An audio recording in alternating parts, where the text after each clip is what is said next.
Rebenu Shalom Alejem, bienvenidos de nueva cuenta a la segunda emisión de I Stand with Israel en su tercera temporada.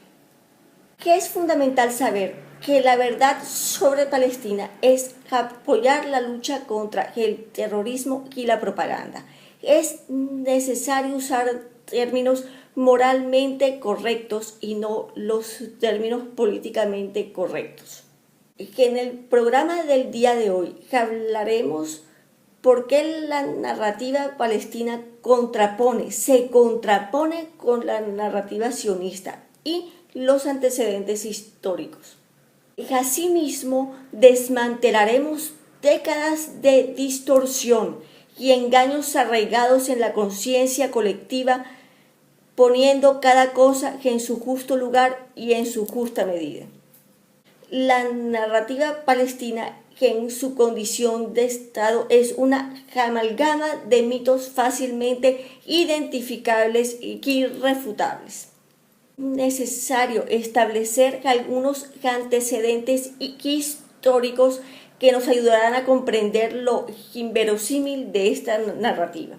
Los árabes, o los llamados árabes palestinos, defienden que son descendientes de los filisteos, un pueblo ancestral y enemigo de Israel desde tiempos bíblicos. Este definitivamente que es el primer mito que debemos poner al descubierto. No se puede hablar de un pueblo filisteo dueño de Palestina, porque el pueblo filisteo de la antigüedad era un pueblo no semita, es decir, no era ni judío ni árabe.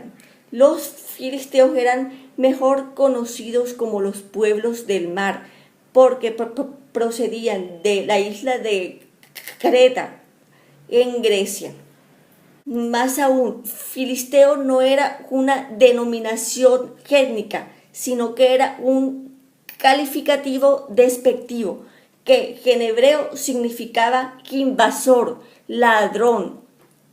La palabra Peleshet o Pelesh, que en hebreo significa invasor, ladrón, y que en términos sociológicos y políticos, los filisteos estaban organizados por ciudades-estados o polis, algo muy propio de la cultura griega, que en cambio los pueblos semitas, judíos y árabes, estaban organizados por tribus. Esto demuestra que los palestinos no son descendientes de los filisteos. Si algo tienen en común palestinos y filisteos es que ambos son invasores, ambos son ocupantes.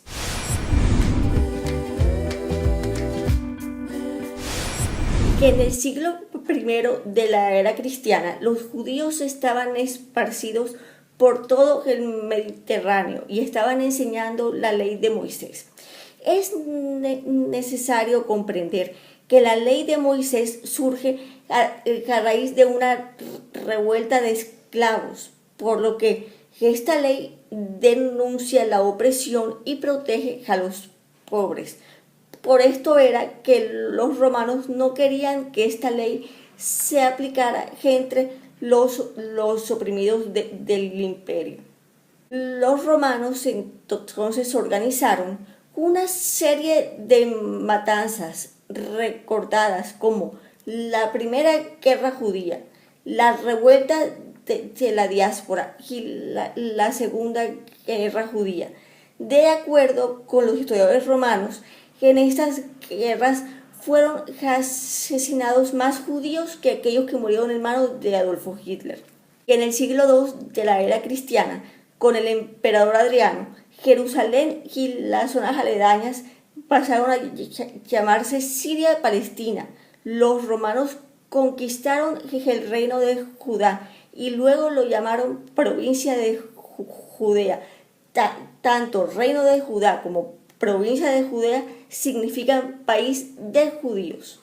El emperador Adriano, tras destruir Jerusalén, llevó a los griegos a poblar aquella área y prohibió, so pena de muerte, la entrada de judíos. La ciudad, que entonces fue renombrada Jaelia Capitolina, y el área Siria-Palestina. Que en términos políticos, Palestina quiere decir aquí no se permiten judíos. El término Palestina pronto dejó de tener un referente, ya que se usaba menos y menos. Durante la expansión turca otomana no existía una entidad política administrativa llamada Palestina. Fue a partir de la década del 20 del siglo pasado, 1920, después de arrebatar Oriente Medio a los turcos en la Primera Guerra Mundial, los británicos revivieron el nombre cuando crearon el Mandato Británico de Palestina, pero en 1922 esta solo comprendía una cuarta parte del área que ellos mismos habían bautizado 2 años atrás. Entonces, ¿quiénes son los entonces llamados árabes palestinos?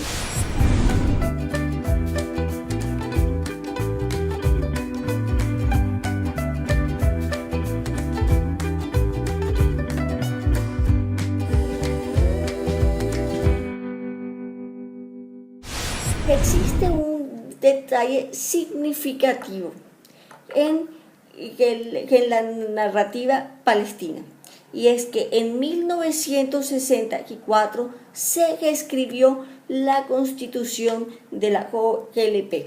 Para aquella época, Egipto ocupaba la Franja de Gaza y Jordania ocupaba Judea y Samaria. Y que en 1964, en la Constitución de la OLP, ni Gaza, ni Judea y Samaria eran incluidas como parte de Palestina. Pero de pronto, 4 años después, se reescribe esa Constitución, incluyendo Gaza, Judea y Samaria como parte de Palestina. ¿Qué pasó en esos 4 años?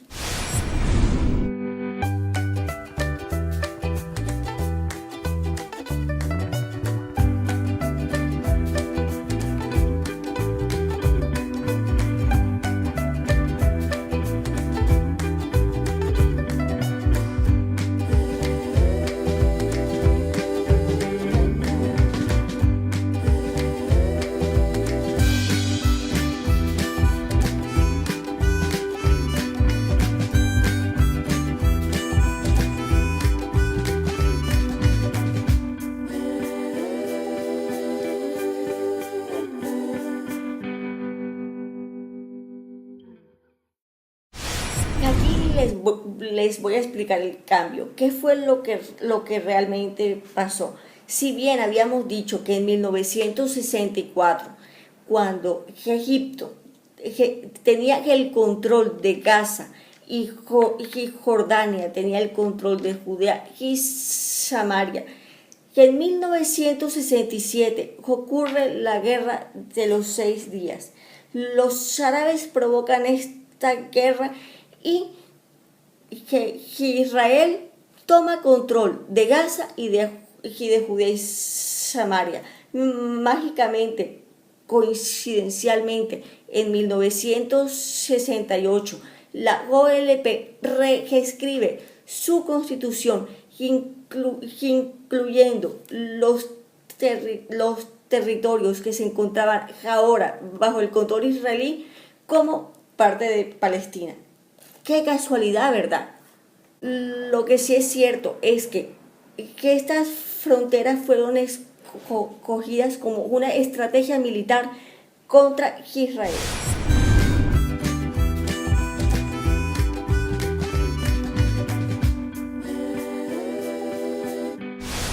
La verdad es que antes de 1948, esos territorios que Palestina reclama como propios eran territorios desérticos. Aquí yo encontré unos datos interesantes que nos pueden aclarar un poco más el panorama. Que en un informe del año 2013, la población de Israel había llegado a los 8 millones de personas. Entonces, en el año 1800, Mark Twain describió la zona de Palestina como una zona desértica. Este mismo año, Pierre Loti, un escritor francés, también habló de lo mismo, también describió a Palestina como una zona desértica. Para el año de 1859, un informe del consulado británico dijo que los maometanos de Jerusalén no excedían ni la cuarta parte de la población entera, es decir, que la mayoría de los que habitaban en Palestina eran judíos.